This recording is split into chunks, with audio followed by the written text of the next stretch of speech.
In sport, England's footballers are out of Euro 2016, beaten by a team playing in its first international tournament from a country that has a population the size roughly of a London suburb. The 2-1 defeat to Iceland came in the first knockout round and led to the resignation of the England manager. Iceland will next play the host France in the quarter-finals. Tom Donkin reports.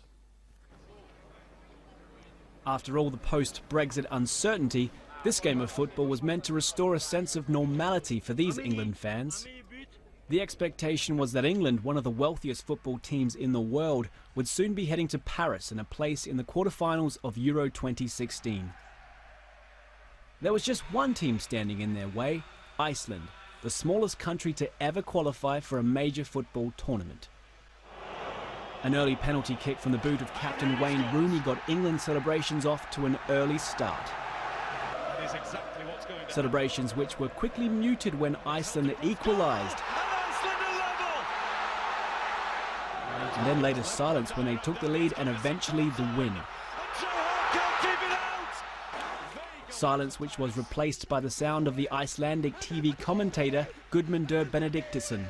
Listen to how he reacts to his country's historic victory.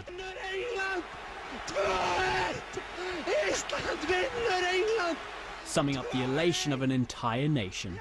It's so great! I've never felt like this before. It's the greatest feeling in the world.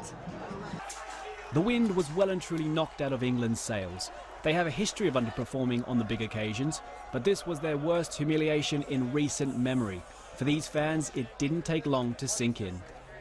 Iceland, I'm happy they've gone through. They worked hard, but I mean, England didn't show up at all.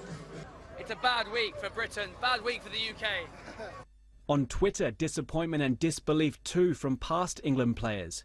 Many fans took to social media demanding an explanation. England's manager Roy Hodgson was the first to face the music, turning in his resignation.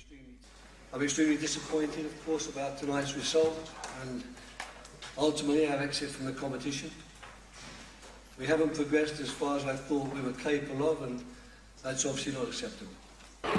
While in Reykjavik, these were the scenes after the final whistle confirmed Iceland had pulled off its greatest ever sporting achievement.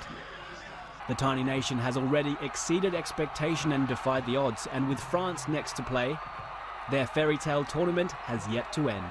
Tom Donkin, BBC News.